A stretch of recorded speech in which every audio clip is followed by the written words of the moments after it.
इस कहानी की शुरुआत में हमें बताया जाता है कि आज से हजारों सालों पहले जब धरती और स्वर्ग को अलग किया गया था, तब दुनिया का सबसे पहला और पावरफुल डीमन प्रीमोडियम पैदा हो गया था, जो तीनों लोगों पर राज करना चाहता था। इसीलिए उसने सभी लोगों पर अटैक करना शुरू कर दिया। देवताओं के सैनिकों ने उसे रोकने की बहुत कोशिश की, लेकिन उसका सामना कोई नहीं कर पाया। तो बुद्धा ने अपने एक शिष्य गोल्डन शिकारा को प्रीमोडियम को रोकने के लिए भेजा, क्योंकि उसके पास क्यों नाम कैद कर दिया था। वहीं फिर हमें प्रेजेंट का सीन दिखाया जाता है, जहां हमें पता चलता है कि यह कहानी सैंडी बाजी को सुना रहा होता है, लेकिन बाजी को इस कहानी पर यकीन नहीं होता। तो सैंडी उसे कहता है कि यह कहानी सच्ची है, क्योंकि प्रीमोडियम ने जहां भी पैर रखा था वहां का सारा जीवन नष्ट हो गया था, और प्रीमोडियम किसी भी चीज को दानों में बदल सकता है। फिर वो दोनों अपने मास्टर टैंक के पास जाते हैं, क्योंकि उन्हें लेकर एक पश्चिम की तीर्थ यात्रा पर जाने वाले थे। तभी वहाँ टैंक का सबसे अच्छा शिष्य सन वुकोंग भी आ जाता है, जिसे हम मंकी किंग के नाम से जानते हैं, जो सभी डीमन का राजा है। फिर वो सभी अपनी यात्रा पर निकलते हैं, जहाँ रास्ते में वो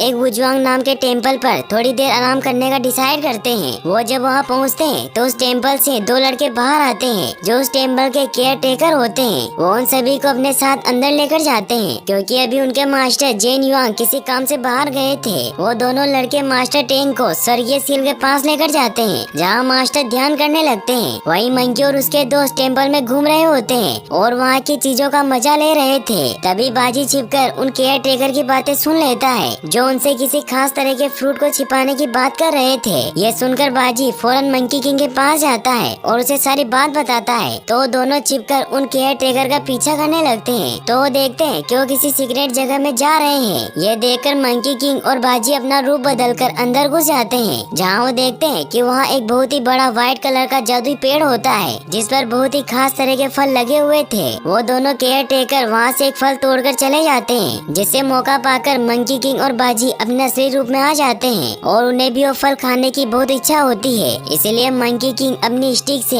एक फल को तोड़ लेता है, लेकिन वो फल जमीन पर नीचे जाकर गिर जाता है। बाजी उस फल को पकड़ने जाता है, लेकिन तभी वो फल जमीन में कहीं गायब हो जाता है। बाजी उस फल को ढूंढने की काफी कोशिश करता है, लेकिन उसे कुछ नहीं मिलता। तभी मंकी किंग को वहाँ डीमन एनर्जी का एहसास होता है, इसीलिए अपनी पावर का यूज करके एक क्रिएचर को बाहर निकाल लेता है। और मंकी किंग उस पर बहुत गुस्सा होता है कि तुमने मेरा फल चुरा लिया। तो क्रिएचर उसे बताता है कि मैंने कुछ नहीं किया, बल्कि ये सभी जादुई फल है, जो जमीन पर लगते ही गायब हो जाते हैं, क्योंकि ये फ्रूट्स 10,000 सालों में सिर्फ एक बार उगते हैं, और अगर तुम इन फल को खा लो तो तुम 47,000 सालों तक जीवित रह सकते हो। ये सुनते ही मंकी किंग उस फल को खाने के लिए बहुत उत्सुक हो जाता है, और उस क्रिएचर की पूरी बात सुने बगैर ही उस फल को तोड़ने के लिए चला जाता है। फिर हमें दिखाया जाता है कि मंकी किंग उस पेड़ से 3 फल तोड़कर ले आता है, और वो तीनों दोस्त मिलकर एक एक फल खा लेते हैं। लेकिन तभी वो दोनों केयर टेकर उनकी बातें सुन लेते हैं, जिससे उन्हें उन पर शक होता है। इसीलिए वो जादुई पेड़ के पास जाकर वहाँ अपने फ्रूट्स चेक करने लगते हैं। तो वो देखते हैं कि वहाँ 4 फ्रूट्स कम होते हैं। इससे उन्हें बहुत गुस्सा आता है, और वो मंकी किंग और उसके दोस्तों पर चोरी का इल्जाम लगा देते हैं। तभी मास्टर टेंग भी वहाँ आ जाते हैं, जो उन्हें कहते हैं कि यहाँ क्या चल रहा है। तो दोनों केयर टेकर उन्हें कहते हैं कि आप दिखावा मत कीजिए, हम जानते हैं कि आप भी इनके साथ मिले हुए हैं। तो मंकी उन्हें कहता है कि मेरे मास्टर ने कुछ नहीं किया, वो फ्रूट्स मैंने तोड़े थे, इसीलिए अगर तुम्हें पनिश करना है तो मुझे पनिश करो। तो दोनों लड़के मंकी किंग पर अटैक कर देते हैं। मंकी किंग उनसे बचता जाता है। मास्टर टेंग उन दोनों लड़कों से कहते हैं कि मंकी किंग को परेशान मत करो। तो दोनों मास्टर से कहते हैं कि आप भोला बनने का दिखावा मत कीजिए, हम जानते हैं कि आपने भी वो जादुई फल खाया है। तो मंकी किंग को इससे बहुत ज्यादा गुस्सा आने लग जाता है, क्योंकि वो अपने मास्टर की बेइज्जती बर्दाश्त नहीं कर सकता था। इसलिए वो उन दोनों को गुस्से में कहता है कि अब मैं तुम्हारे पेड़ को ही नष्ट कर दूंगा। टेंग उसे शांत करने की कोशिश करते हैं, लेकिन वो दोनों लड़के मंकी किंग का मजाक उड़ाने लगते हैं कि तुम एक मामूली राक्षस हो, जो बुराई के सिवा कुछ नहीं कर सकता। तो मंकी किंग को इससे बहुत गुस्सा आता है, और वो अपनी मैजिकल स्टिक बाहर निकालकर उस पेड़ को डिस्ट्रॉय करने के लिए चला जाता है। वो उस पेड़ के पास जाकर सारे फ्रूट्स को तोड़कर नीचे गिरा देता है, जिससे वो सभी फ्रूट्स नीचे गिरकर गायब हो जाते हैं। केयर टेकर मंकी किंग को रोकने की कोशिश करते हैं, लेकिन वो कुछ नहीं कर पाते। फिर मंकी किंग अपनी स्टिक का साइज बहुत बड़ा करके उस पेड़ को पूरी तरीके से तोड़ देता है। तभी जेन युआंग भी अपने शिष्यों के साथ वहाँ आ जाते हैं, और वो अपने सभी शिष्यों को जादुई पेड़ के चारों तरफ एक कवच बनाने को कहते हैं, ताकि उसके अंदर के शैतान को बाहर आने से रोक सके। वो सभी शिष्य मिलकर एक बहुत ही जटिल सुरक्षा कवच बना लेते हैं। तभी मास्टर टेंग जेन युआंग से माफी मांगते हैं कि मेरे शिष्यों से गलती हो गई, लेकिन जेन युआंग उन्हें कहते हैं कि इन्हें इनके किए की सजा जरूर मिलेगी। ये कहकर वो मंकी किंग और उसके दोस्तों पर अटैक कर देते हैं, जिससे उन चारों के बीच फाइट होना स्टार्ट हो जाती है। तभी वो कवच क्रैक होने लगता है और प्रीमोडियम धरती की गहराइयों से बाहर निकल आता है। वो जैसे ही बाहर निकलता है तो उसकी नजर टैंक पर पड़ती है, जिससे उसे लगता है कि वो गोल्डन शिकारा है, इसलिए वो उसे पकड़कर अपने साथ ले जाता है। वहीं मंकी किंग और जेन युआंग के बीच अभी भी फाइट चल रही होती है और जेन युआंग इस फाइट को रोकने के लिए मंकी किंग और उसके दोस्तों को एक शील्ड में बंद कर देते हैं। मंकी किंग उस शील्ड को तोड़ने की बहुत कोशिश करता है, लेकिन वो शील्ड को नहीं तोड़ पाता। जेन युआंग उसे बताते हैं कि तुमने बहुत बड़ा अपराध किया है, क्योंकि ये कोई आम पेड़ नहीं था, बल्कि इसे क्यू ऊर्जा द्वारा बनाया गया था और इसके नीचे बहुत ही खतरनाक शैतान प्रीमोडियम कैद था। लेकिन तुम्हारी गलती की वजह से वो आजाद हो गया। तो मंकी किंग उसे कहता है कि वो सिर्फ एक मॉन्स्टर ही तो है, इसलिए मैं अपने मास्टर को बचाने जा रहा हूँ। तो जेन युआंग उसे कहते हैं कि कहना बहुत ही आसान होता है, लेकिन करना उतना ही मुश्किल, क्योंकि 3 दिन बाद प्रीमोडियम अपने पुराने शक्तिशाली रूप में वापस आ जाएगा और वो तुम्हारे मास्टर को निगल लेगा, क्योंकि तुम्हारे मास्टर टेंग ही गोल्डन शिकारा के 10वें अवतार है। इसलिए अगर उसने तुम्हारे मास्टर की शक्तियाँ हासिल कर ली तो बहुत ताकतवर हो जाएगा, जिसे कोई रोक नहीं पाएगा और वो तीनों लोगों को अपने वश में कर लेगा। तो मंकी किंग उन्हें कहता है कि ऐसा कोई डीमन नहीं है जिसे मैं वश में नहीं कर सकता, इसीलिए मैं अपने मास्टर को बचा लूंगा। तो जेन युआंग उसे एक मौका दे देते हैं। फिर मंकी किंग अपने दोस्तों के साथ वहाँ जाने की तैयारी करने लगता है। तभी हमें दिखाया जाता है कि उस जादुई पेड़ से क्यू एनर्जी निकलकर मंकी किंग के बैग में उनके साथ चली जाती है। वहीं दिखाया जाता है कि प्रीमोडियम टैंक को लेकर एक माउंटेन की तरफ बढ़ रहा होता है और उसके रास्ते में जितने भी जीवित जीव जंतु आते हैं उन्हें उसकी डार्क एनर्जी उन्हें डीमन में तब्दील कर देती है। प्रीमोडियम जब उस पहाड़ तक पहुंचता है तो वहां बहुत सारे डीमन उस पर अटैक करने आने लगते हैं, लेकिन जब प्रीमोडियम उन डीमन के लीडर को बताता है कि वो प्रीमोडियम है तो वो सभी डरकर उसके सामने घुटने टेक लेते हैं। फिर वो सभी को कहता है कि जब तक मैं अपने असली रूप में नहीं आ जाता तब तक तुम इस मोंग का ख्याल रखना। फिर वो डीमन टैंक को लेकर अपने साथ चले जाते हैं। तभी उन डीमन का लीडर प्रीमोडियम को कहता है कि इस मोंग का शिष्य सन वुकोंग बहुत ही शक्तिशाली है, क्योंकि वो सभी डीमन का राजा है जिसने 500 सालों पहले स्वर्ग के मंदिर में आतंक मचाया था। तो प्रीमोडियम उसे कहता है कि मेरे अलावा यहाँ कोई राजा नहीं हो सकता और वो गुस्से में उसे वहाँ से दूर फेंक देता है। वहीं दिखाया जाता है कि मंकी किंग अपने साथियों के साथ आगे बढ़ रहा होता है। वो एक जगह पर आराम करने के लिए रुकते हैं। तभी वहाँ वो क्यू एनर्जी उनके बैग से निकलकर बाहर आ जाती है, जिससे उन सभी को लगता है कि वो एक डीमन है। लेकिन तभी वो क्यू एनर्जी ह्यूमन फॉर्म में चेंज हो जाती है और वो उन्हें बताती है कि मैं कोई डीमन नहीं हूँ, बल्कि मैं वही क्यू एनर्जी हूँ जिसने प्रीमोडियम को पकड़कर उस पेड़ के नीचे सील कर दिया था। लेकिन मंकी किंग को उसकी बातों पर विश्वास नहीं होता, इसीलिए उसे दूर फेंक देता है। फिर वो जमीन से उसी क्रिएचर को दोबारा बाहर निकालता है और उसे पूछता है कि मुझे बताओ कि प्रीमोडियम कहाँ छुपा हुआ है। तो क्रिएचर उसे बताता है कि माउंटेन गोट का इलाका है जो सारी जगहों के बारे में जानता है, इसीलिए उसके टेम्पल से ही तुम्हें प्रीमोडियम के ठिकाने का पता चल सकता है। फिर वो ये भी बताता है कि तुम क्यू एनर्जी की मदद से प्रीमोडियम को मार सकते हो, इसीलिए तुम्हें उसकी मदद लेनी चाहिए। लेकिन मंकी किंग उसकी बात नहीं सुनता और उस क्रिएचर को भी दूर फेंक देता है। तो सैंडी उसे बताता है कि वो सच कह रहा था, क्योंकि किताब में लिखा है कि बुद्धा के शिष्य ने अपनी सारी क्यू एनर्जी का इस्तेमाल करके ही प्रीमोडियम को सील किया था। तो मंकी किंग भी उसकी बात समझ आता है। वहीं हमें दिखाया जाता है कि प्रीमोडियम भी उन्हें अपनी शक्तियों की मदद से देख रहा होता है, इसीलिए अपने साथियों को उन्हें मारने के लिए भेजता है। तभी टेंग उसे कहते हैं कि मेरे शिष्य मुझे बचाने जरूर आएंगे। तो प्रीमोडियम उसे कहता है कि तुम्हारे शिष्य मुझे कभी भी नहीं रोक सकते, इसीलिए तुम्हें सबने देखना बंद कर देना चाहिए। वहीं हमें मंकी किंग को दिखाया जाता है जब क्यू एनर्जी को भी अपने साथ लेकर आगे बढ़ने लगता है, जहाँ वो एक गाँव में खाना खाने के लिए जाते हैं। लेकिन वहाँ गाँव में सभी उन डीमन को देखकर काफी डर जाते हैं कि तभी डार्क एनर्जी आकर उस गांव को चारों तरफ से घेरने लग जाती है। ये देखकर मंकी किंग क्यू एनर्जी को एक लालटेन के अंदर छिपा देता है, क्योंकि वो समझ जाता है कि प्रीमोडियम उस क्यू एनर्जी को खत्म करना चाहता है। तभी वहाँ सभी डीमन उन्हें मारने के लिए आ जाते हैं, लेकिन मंकी किंग अकेला ही उन पर बहुत भारी पड़ता है। वो एक एक करके सभी को मारने लगता है। ये देखकर वो डीमन उस गाँव के लोगों को शैतान बनाने लग जाते हैं, क्योंकि उन्हें पता होता है कि मंकी किंग निर्दोष लोगों पर अटैक नहीं कर सकता। तो मंकी किंग अपनी पावर से उन सभी इंसानों को फ्रीज कर देता है। तभी उन डीमन का लीडर उस क्यू एनर्जी वाली लालटेन को लेकर वहाँ से भागने लगता है। यह देखकर मंकी किंग उस पर अटैक कर देता है और क्यू एनर्जी को बचा लेता है। लेकिन तभी वहाँ और डीमन भी आ जाते हैं जो उस क्यू एनर्जी के पीछे पड़ जाते हैं। हैं। ये देखकर मंकी किंग पूरे टावर को ही 2 हिस्सों में काट देता है, जिससे वो सभी डीमन उस मीनार के नीचे दब जाते हैं। क्यू एनर्जी को उन मासूम लोगों के लिए बहुत बुरा लगता है जो अब डीमन बन गए थे, इसीलिए क्यू एनर्जी नीचे आकर अपनी पावर की मदद से उन सभी इंसानों को सही कर देती है। ये देखकर मंकी किंग और उसके दोस्त हैरान रह जाते हैं, लेकिन इससे क्यू एनर्जी बहुत कमजोर हो जाती है। मगर जब वो वापस से फ्रूट्स खाती है तो उसकी एनर्जी वापस आ जाती है। इन सब से मंकी किंग और उसके दोस्त उसे काफी पसंद करने लगते हैं। वहीं फिर हमें दिखाया जाता है कि उन सभी डीमन का लीडर जब प्रीमोडियम के पास जाकर उन्हें बताता है कि मैं उस क्यू एनर्जी को मारने वाला था, लेकिन तभी मंकी किंग ने मुझे रोक लिया। तो प्रीमोडियम उसे कहता है कि तुम कुछ काम के नहीं हो।